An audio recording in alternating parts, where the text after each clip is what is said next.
مراد آباد میں ایک بڑے شاعر گزرے ہیں، جگر مراد آبادی رحمۃ اللہ علیہ. بڑے شاعر تھے، عمدہ غزل کہتے تھے، استاد و شعراء تھے. سارے شعراء ان کو اپنا استاد سمجھتے تھے. مگر اللہ کی شان دیکھیں کہ اس بندے کو شراب کی عادت پڑ گئی تھی اور وہ کھلے عام شراب پیتا تھا. ڈرتا جھجکتا نہیں تھا، مشہور شرابی تھا، مگر تھے بہت ذہین اور بڑے اچھا کلام کرنے والے تھے. اس زمانے میں ایک وزیر تھے عبدالرب مشتر، وہ بھی شاعر تھے. مشتر ان کا تخلص تھا. ایک مرتبہ ان کے دفتر میں جگر مراد آبادی ملنے کے لیے گئے. اب ظاہر میں ان کے کپڑے بھی میلے کچیلے اور عام سے تھے اور حیثیت بھی کوئی نہیں تھی. تو ان کے جو اٹینڈنٹ تھا اس نے دیکھا تو اس نے کہا کہ بھائی وزیر صاحب اپنے دفتر میں مصروف ہیں اور وہ تو اس طرح عام بندوں سے نہیں ملا کرتے. جگر صاحب نے کہا کہ یہ چھوٹی سی پرچی ہے، یہ انہیں دکھا دو، مجھے اجازت مل جائے گی. وہ خادم بڑا حیران ہوا، یہ کون بندہ ہے بھائی جو اتنے دعوے سے کہہ رہا ہے. انہوں نے کاغذ کی چھوٹی سی پرچی پر ایک مصرع لکھا، نشتر سے ملنے آیا ہوں میرا جگر تو دیکھ. نشتر سے ملنے آیا ہوں میرا جگر تو دیکھ. اب اس میں نشتر صاحب کا نام بھی آ گیا تھا اور جگر صاحب کا بھی نام آ گیا تھا اور مقصد بھی بتا دیا گیا. اس نے جا کے جیسے ہی وہ پرچی عبدالرب مشتر کو دی تو وہ تو کھڑے ہو گئے. اچھا جگر صاحب مجھے ملنے آئے ہیں. خود باہر آئے اور جگر صاحب کو لے کر اپنے دفتر میں جا کر بٹھایا اور پھر ان سے گفتگو کی. تو شعراء کی دنیا میں ان کا بڑا مقام تھا. اللہ کی شان دیکھیں، اللہ سبب بنانے والے ہیں کہ اس زمانے میں اجمیر شریف میں ایک نعتیہ مشاعرہ ہوا.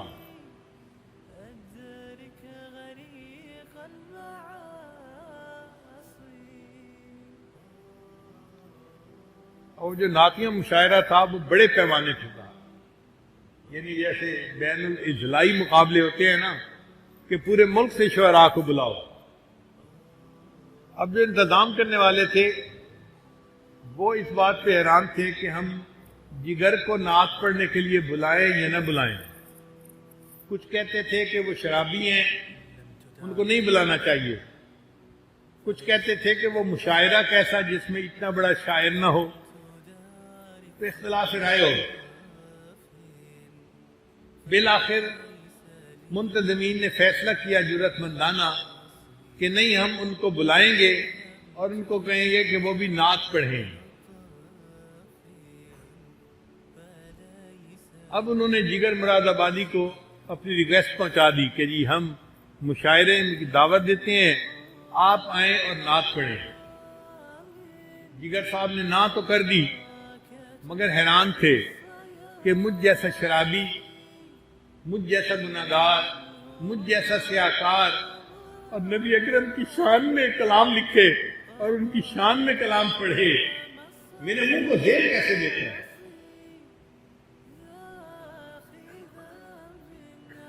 پھر ان کے دوستوں نے ان کو مجبور کیا، مگر ان کو تو نعت لکھنے سے کوئی انس ہی نہیں تھا. غزل لکھتے تھے، عورت کے حسن و جمال کو بیان کرنے میں بڑی مہارت تھی. انہوں نے ارادہ کر لیا نعت لکھنے کا. روز نعت لکھنے بیٹھتے اور بے اختیار غزل لکھ بیٹھتے. نعت لکھنی شروع کرتے اور غزل لکھتے تھے. پھر لکھے ہوئے کو کاٹتے، لکھتے کاٹتے، لکھتے کاٹتے کئی دن گزر گئے. ایک اذیت تھی ذہنی کہ میں اس قابل نہیں کہ مجھے نبی علیہ السلام کی شان میں کچھ لکھنے کی سعادت ملے. سمجھتے تھے کہ یہ میرے گناہوں کا وبال ہے. پھر اللہ کی شان دیکھیں کہ ایک دن ایک مصرع بن گیا اور پھر تو جیسے راستہ ہی کھل جاتا ہے. ایسی بارش ہوئی مضمون کی کہ انہوں نے ایک مجلس میں نعت لکھ ڈالی اور ارادہ کر لیا کہ میں جاؤں گا اور نعت پڑھوں گا.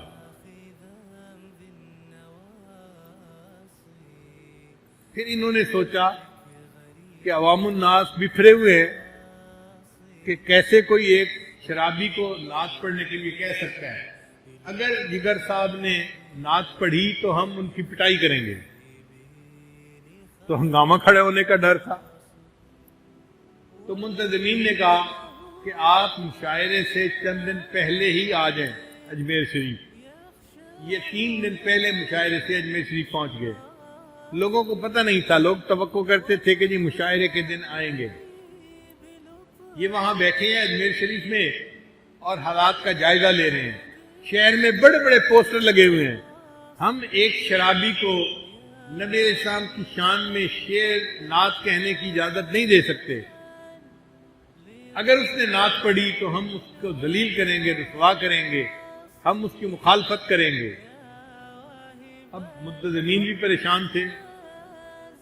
خیر جب مشاعرے کا دن آیا تو جگر صاحب کو انہوں نے بڑے حفاظت کے ساتھ مشاعرے کی جگہ تک پہنچا دیا اور چھپا کے بٹھا دیا. اب شاعر آئے اور انہوں نے آ کے اپنی اپنی نعتیں پڑھنی شروع کر دیں. جب محفل عروج پہ تھی نا، اس وقت جو اسٹیج سیکرٹری تھا اس نے اعلان کیا کہ رئیس المتغزلین جگر مراد آبادی آتے ہیں. اب یہ نام سن کے ایک ہنگامہ، ایک شور برپا ہو گیا. مجمع نے کہنا شروع کر دیا نہیں، ہم ان کی نعت نہیں سنیں گے، یہ شرابی ہے، کبابی ہے، ہرگز اجازت نہیں دے سکتے. یہ گستاخی ہے کہ یہ ہمارے آقا صلی اللہ علیہ وسلم کی شان میں کوئی بات کرے. خیر جگر مراد آبادی نے بڑے تحمل کے ساتھ اسٹیج پہ آ کے سب ہنگامے کو دیکھا اور پھر اتنی بات کہی کہ محترم سامعین، آپ مجھے ہوٹنگ کر رہے ہیں یا اس نعت کو ہوٹنگ کر رہے ہیں جو میں سنانے کے لیے آج آپ کے سامنے آیا ہے؟ تو مجمع خاموش ہو گیا. جب مجمع 1 منٹ کے لیے خاموش ہو گیا تو انہوں نے اپنی شعر کا پہلا مصرع پڑھا. ایک رند ہے اور مدحت سلطان مدینہ. ایک رند ہے اور مدحت سلطان مدینہ. اب الفاظ ایسے تھے کہ مجمع کے لوگوں کو جیسے سانپ سونگھ گیا. وہ چاہتے تھے کہ ہم بھی سنیں آخر ایک شرابی نے آقا صلی اللہ علیہ وسلم کے بارے میں کیا کہا. تو جب مجمع خاموش ہو گیا تو جگر مراد آبادی نے روتے ہوئے نبی علیہ السلام کی شان میں اشعار پڑھے. ایک رند ہے اور مدحت سلطان مدینہ، ہاں کوئی نظر رحمت سلطان مدینہ. دامان نظر تنگ فراوانی جلوہ، اے طلعت حق طلعت سلطان مدینہ. اے خاک مدینہ تیری گلیوں کے تصدق، تو خلد ہے تو جنت سلطان مدینہ. اس طرح کے ہر ساس و مصروف عبادت دیکھوں میں در دولت سلطان مدینہ. ایک ننگے غم عشق بھی ہے منتظر دید، صدقے تیرے اے صورت سلطان مدینہ. کونین کا غم یاد خدا اور شفاعت، دولت ہے یہی دولت سلطان مدینہ. ظاہر میں غریب الغربا پھر بھی یہ عالم، شاہوں سے سوا سطوت سلطان مدینہ. اس امت عاصی کے نہ منہ پھیر خدایا، نازک ہے بہت غیرت سلطان مدینہ. کچھ ہم کو نہیں کام جگر اور کسی سے، کچھ ہم کو نہیں کام جگر اور کسی سے، کافی ہے بس ایک نسبت سلطان مدینہ. کافی ہے بس ایک نسبت سلطان مدینہ. اب جب یہ انہوں نے نعت پڑھی تو مجمع تو حیران تھا کہ اللہ نے ایک شرابی کے زبان سے کیسی عجیب باتیں کہلوا دی. یہ باتیں تو کوئی عاشق صادق ہی کہہ سکتا ہے نا. کچھ ہم کو نہیں کام جگر اور کسی سے، کافی ہے بس ایک نسبت سلطان مدینہ. خیر جگر مراد آبادی بھی خوش تھے اور باقی شعراء بھی خوش تھے۔ مشاعرے کے بعد جگر مراد آبادی کی ملاقات ہوئی حضرت مجذوب رحمۃ اللہ علیہ سے۔ حضرت مجذوب رحمۃ اللہ علیہ اس زمانے میں گریڈ 22 کے آفیسر تھے، سیکٹری لیول کے، ڈائریکٹر لیول کے آفیسر تھے، مگر داڑھی تھی، سادہ لباس پہنتے تھے اور مولوی ٹائپ بندے تھے۔ تو جگر مراد آبادی نے دیکھا تو انہوں نے پوچھا، مجذوب تم تو مسٹر تھے، تمہاری ٹر کیسے مس ہو گئی؟ مجذوب تم تو مسٹر تھے، انگریزی تعلیم یافتہ تھے، تم تو مسٹر تھے، تمہاری ٹر کیسے مس ہو گئی؟ تو حضرت مجذوب رحمۃ اللہ نے فرمایا کہ مجھے ایک اللہ والے کی صحبت نصیب ہوئی اور اس کی صحبت سے میری ٹر مس ہو گئی۔ تو جگر مراد آبادی نے کہا کہ کیا میری بھی ملاقات ہو سکتی ہے؟ کہا میں ان سے اجازت لے کے ملاقات کروا سکتا ہوں۔ جگر مراد آبادی نے کہا کہ میری 2 شرطیں ہیں۔ ایک شرط تو یہ کہ میں آؤں گا تو چونکہ پینا میری عادت بن چکی ہے، اب اس کے بغیر میں رہ نہیں سکتا، تو میں وہاں بھی جا کر پیوں گا، یہ شرط ہے میری۔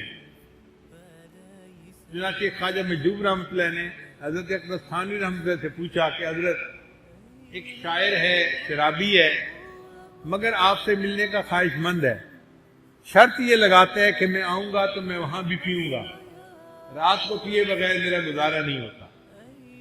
حضرت تھانوی رحمۃ اللہ نے فرمایا ہاں وہ آئے، ہم ان کو خانقاہ میں نہیں ٹھہرائیں گے، کیونکہ خانقاہ تو پبلک پلیس ہے، پبلک پلیس پر ایسا گناہ نہیں کر سکتے، میں ان کو اپنا گھر ٹھہراؤں گا۔ گھر میں تو کافر بھی مہمان رہ سکتا ہے، اور کافر اپنا کفر کرے یہ اس کا معاملہ ہے، اگر گھر میں رہ کر وہ شراب پیئیں گے تو شرن ہمارے اوپر وبال نہیں آئے گا۔ چنانچہ مجذوب رحمۃ اللہ علیہ کی وساطت سے جگر مراد آبادی کو حضرت اقدس تھانوی رحمۃ اللہ کی صحبت میں جانا نصیب ہو گیا۔ اب حضرت کے چہرے کا دیدار کیا تو دل نے ملامت کی کہ جگر کب تک تم اس شراب کو پیتے رہو گے؟ کہتے ہیں چھٹی نہیں ہے منہ سے یہ کافر لگی ہوئی، ایسی عادت ہے کہ اس کو چھوڑنا مشکل ہوتا ہے۔ مگر جگر مراد آبادی نے اس وقت حضرت کے سامنے 2 ارادے کیے۔ حضرت ایک تو آج میں اپنے چہرے پر داڑھی سجانے کا ارادہ کرتا ہوں، آج کے بعد شیو نہیں کروں گا، اور دوسرا ارادہ کہ آج کے بعد میں شراب نہیں پیوں گا۔ بن کہے اللہ والے کی صحبت کی برکت سے اللہ نے توبہ کی توفیق عطا فرما دی۔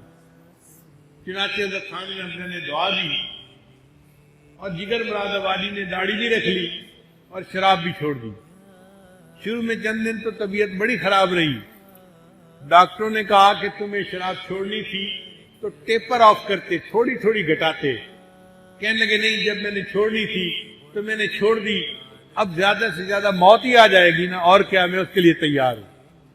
اللہ نے کیا کہ کچھ عرصے بعد صحت بھی بحال ہو گئی، شراب کی عادت بھی چھوٹ گئی، اور چہرے سے داڑھی سجنے کی وجہ سے چہرہ نورانی بھی بن گیا۔ اب لوگ جگر مراد آبادی کو دیکھنے کے لیے آتے، دور دور سے آتے اور جگر مراد آبادی کو دیکھ کے آئے۔ تو جگر مراد آبادی کو پتہ چل گیا کہ لوگ میری شکل دیکھنے کے لیے آتے ہیں، تو جگر مراد آبادی نے اپنے بارے میں خود شعر کہا، چلو دیکھ آئیں تماشا جگر کا، چلو دیکھ آئیں تماشا جگر کا، سنا ہے وہ کافر مسلمان ہوا ہے،